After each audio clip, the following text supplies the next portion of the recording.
न्यायालयात त्या दिवशी वेगळीच हवा होती. लोकांना माहिती नव्हतं का, पण वातावरणात तणाव होता. जणू भिंतींनाही काहीतरी माहीत होतं. स्वरूप यादव आपल्या दालनात एकटे बसले होते. समोर टेबलावर ती जुनी फाईल उघडी होती. नाव ॲडव्होकेट देवेंद्र जाधव. त्यांच्या हाताला थरथर होती. हे कसं शक्य आहे? मुकुंद, त्याचा मुलगा. त्यांच्या डोळ्यासमोर भूतकाळ उभा राहिला. काही वर्षांपूर्वी देवेंद्र जाधव, प्रामाणिक, तडफदार वकील, पैशाने गरीब पण तत्वांनी श्रीमंत.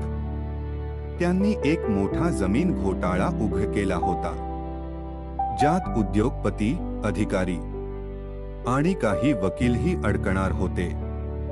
त्यावेळी स्वरूप यादव नुकतेच करिअरमध्ये वर येत होते. त्यांना एक ऑफर आली होती, जाधवांची बाजू कमजोर करा, बाकी आम्ही बघतो. स्वरूप यादव थेट सामील झाले नव्हते, पण त्यांनी शांतता निवडली. आणि कधी कधी शांत राहणंही गुन्हा असतो. देवेंद्र जाधवांवरच पुरावे बनावट ठरवले गेले.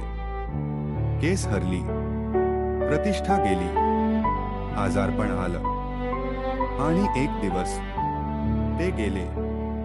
स्वरूप यादव कुजबुजले. मी त्यांना वाचवू शकलो असतो.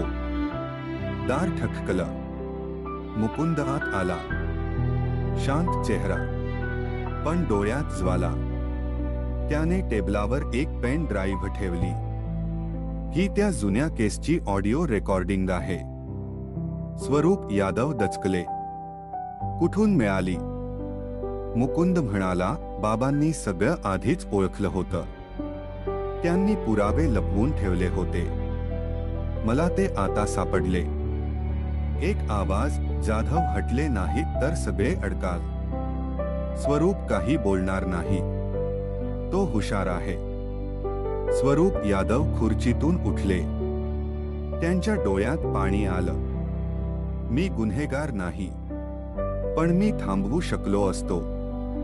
मुकुंद शांतपणे म्हणाला, माझ्या बाबांचा मृत्यू एका माणसामुळे नाही झाला, तर गप्प बसलेल्या लोकांमुळे झाला.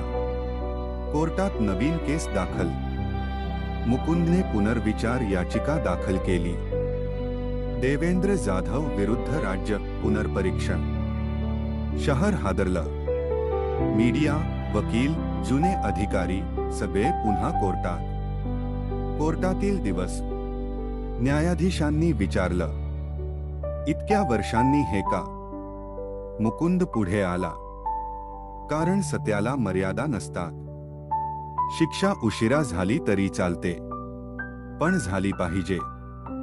स्वरूप यादव मागे उभे होते. आज ते बचाव करत नव्हते. आज ते साक्ष देणार होते. सर्वात मोठा क्षण. स्वरूप यादव साक्षीपेटीत. तुम्हाला काही माहिती होती का त्या कटाबद्दल? कोर्ट शांत. स्वरूप यादव डोळे मिटतात. हो, मला संशय होता, आणि मी गप्प बसलो. माझी शांतता त्यांच्या मृत्यूची भागीदार आहे. कोर्टात कुजबुज. मुकुंदच्या डोळ्यात अश्रू, राग, दुःख, पण एक शांत समाधान. निर्णय. कोर्टाने देवेंद्र जाधव निर्दोष घोषित केले. खोटे पुरावे सादर करणाऱ्यांवर कारवाईचे आदेश. न्यायालयात टाळ्या नाही वाजल्या, पण एक भार हलका झाला. देवेंद्र जाधव निर्दोष घोषित झाले त्या दिवशी कोर्टात कुणी टाळ्या वाजवल्या नाही, पण इतिहासाने शांतपणे एक चूक दुरुस्त केली. मुकुंद कोर्टाच्या पायांवर उभा होता. हातात वडिलांचा फोटो. डोळ्यात पाणी नव्हतं, कारण आज त्याच्या वेदनेला दिशा मिळाली होती. स्वरूप यादव त्याच्याजवळ आले. आता पुढे काय करणार?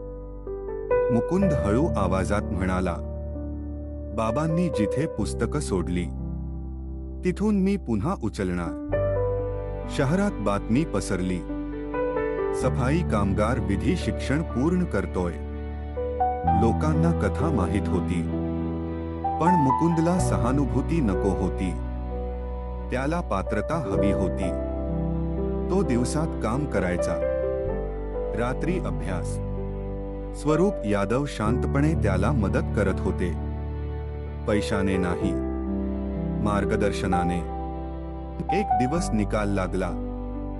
मुकुंद जाधव, विधी पदवी, विशेष गुणवत्तेसह. त्याच्या टेबलावर पहिली फाईल आली. एक गरीब कामगार, खोट्या चोरीच्या आरोपात अडकलेला. मुकुंद कोर्टात उभा राहिला. लोक कुजबुजले, हा तोच झाडूवाला. तो शांतपणे म्हणाला, माननीय न्यायालय, गरीब माणूस आरोपी असतो म्हणून गुन्हेगार नसतो. त्याने पुरावे फोडले, साक्षीदारातील तफावत दाखवली. निर्णय निर्दोष. त्या दिवशी पहिल्यांदा कोर्टात लोकांनी टाळ्या वाजवल्या. मुकुंदने फक्त केस जिंकल्या नाही, त्याने नियम बदलले. त्याने सुरू केले मोफत कायदेशीर मदत कक्ष, सफाई कामगार, मजूर, विधवा यांच्यासाठी.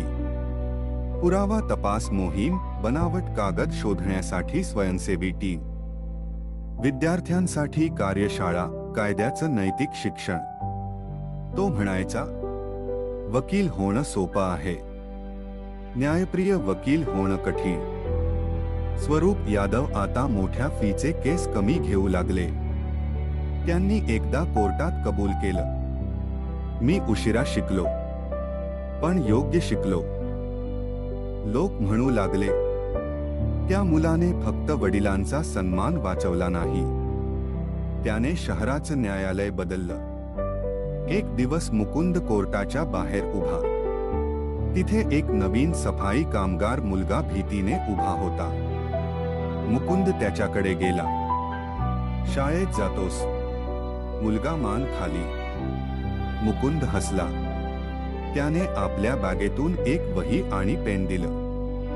झाडू हातात असला तरी स्वप्न हातातून सोडू नकोस. काही लोक न्यायालयात केस जिंकतात, काही लोक न्यायव्यवस्था जिंकतात. मुकुंदने दोन्ही केलं. स्क्रीनवर टेक्स्ट. सत्याला वेळ लागतो, पण एकदा उठलं की व्यवस्था बदलते.